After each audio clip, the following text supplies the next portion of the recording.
You've run the checklist? Yes. The captain hopes the engineer will know something that isn't covered by the checklist. Attempt to restart the engines. Right engine first. Fuel supply, check. Engine 2 start, power button, on. Engine relight, negative. Palermo approach, TUI 1153. Any closer airport where we can land? Negative, 1153. Palermo Airport is the closest airport to your position. We're not going to make it. Prepare to ditch. Oh my God, be merciful.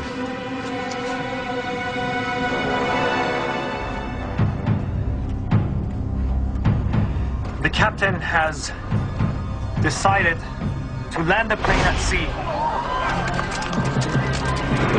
I'll let you imagine the panic on board. People were screaming and crying. Please stay calm and follow your crew's instructions. There were people in the front seats that had a baby girl. She had been playing and was so excited. To now see the panic in her mother's face made me feel so sad. TUI 1153. What is your fuel load? Cockpit fuel quantity 1,800 kilograms. Captain Garby's fuel gauge shows that he has plenty of fuel. But for some reason, neither engine will restart. Just 10 minutes after the trouble began, the plane is 7,000 feet above the ocean and falling. Outside, it's completely silent, but in the cabin, there's panic. Please remain in your seats with your seatbelts fastened. My first instinct was to undo my seatbelt to prevent getting trapped when we hit the water. I didn't want to be trapped in my seat and go down in a horrible way. Secondly, I put on my life jacket and quickly blew it up. I did this to soften the blow of the impact. Do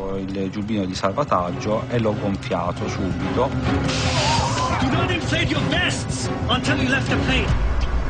A plane ditching at sea will more than likely fill with water. That's why safety procedures call for passengers to only inflate their life vests once they've cleared the plane. Otherwise, they could become trapped inside the flooded fuselage and drown. In the Ethiopian Airlines crash, many passengers ignored this advice and drowned after surviving the initial impact. Negative. The dead engines aren't the only problem confronting the crew. Engine 2 start, power button. Many of their instruments get their power from the engines. Without the engines, some vital gauges are dead. On a 2-engine flameout, you go on your standby instruments, which is you have an attitude indicator, you have an altimeter. Fuel supply, check. The crew continues to try to restart their engines, but it's become clear that they've run out of time. They're not doing anything. Confirm distance, please. Your Distance is now 20 miles. Boats. I see boats. Choosing to ditch near a ship or a vessel is not written in any checklist. It's just good airmanship because rescue can start immediately and it increases your chances of survival. Palermo approach. It's TUI 1153. We can't make it to the airport. We see 2 boats on the left side. We're going there. If you can, please call. Captain Garby turns his plane and flies towards the boats.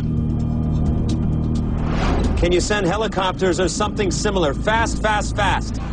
Emergency. All marine units, aircraft in distress, 20 nautical miles off Palermo. Even before the plane hits the water, rescuers are on their way. Autopress. Dump. Although it's a rare maneuver, there is also a checklist for ditching a plane in the water. Bow, full close. Before ditching, the crew ensures all landing gear is retracted to help the plane land more smoothly. Landing gear lever up. When pilots ditch, they want their airplane as streamlined as possible, so that it glides across the water when it hits. Pilots must not only monitor the systems on the plane, they also have to assess conditions at sea. They don't want to hit a wave head-on. If you hit perpendicular to the waves or swells with the aircraft. It's like hitting concrete. The plane will break up. Passengers can see what's coming. I was hanging on tight to the seat in front of me, and through the window, I could see the impact was imminent. The crew was 700 feet above the sea. You're with me, Ellie, huh? Careful. Shokri, ready? Ready. Here we go. There is no other God but Allah, Muhammad is his messenger. In the name of God, merciful, merciful.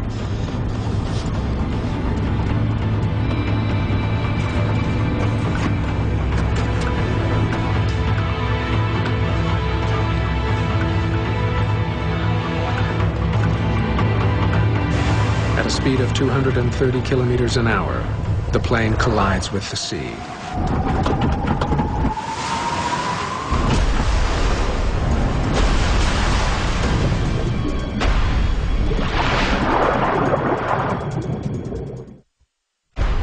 Many passengers from Tuninter Flight 1153 struggle to the surface of the sea. I woke up in the water. I was 2 or 3 meters underwater. I came up to the surface wearing only my pants.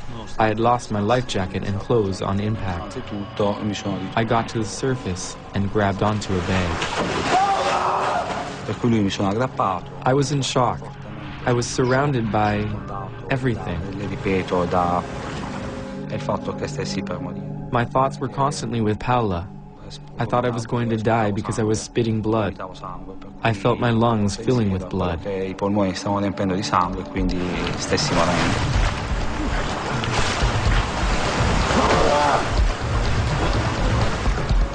Captain Garby survives, but he has been seriously injured.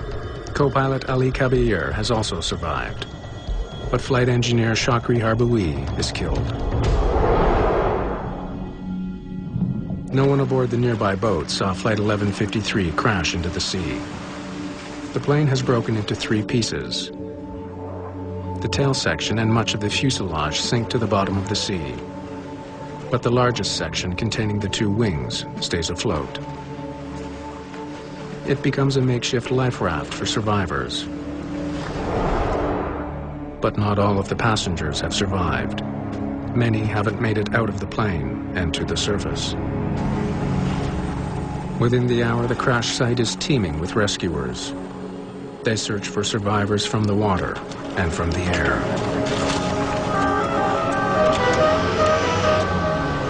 "23 people are pulled from the Mediterranean Sea, but 16 have died in the crash, including Paola Di Ciaula. My relatives told me a couple days later, while I was still at the hospital. I had no reaction. Paola was gone. I reacted when I got home. When I got home and went to the cemetery, I realized what was happening. That's where I got really down. It's quite likely that none of those who died ever had a chance to swim to safety. Their serious injuries would have prevented them from escaping after the plane hit the water.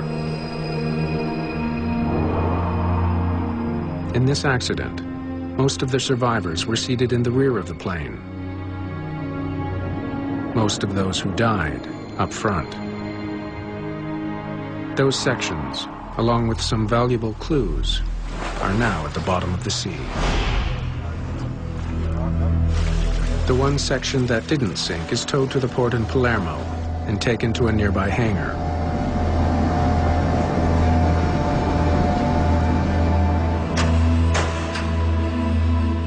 A team of agents from Italy's National Flight Safety Agency, the ANSV, begin looking for leads.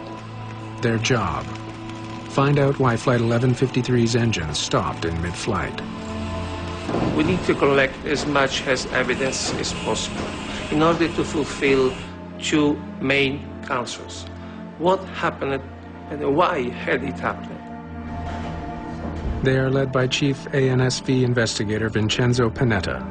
I arrived in Palermo the day after the accident, on the 7th, very early in the morning.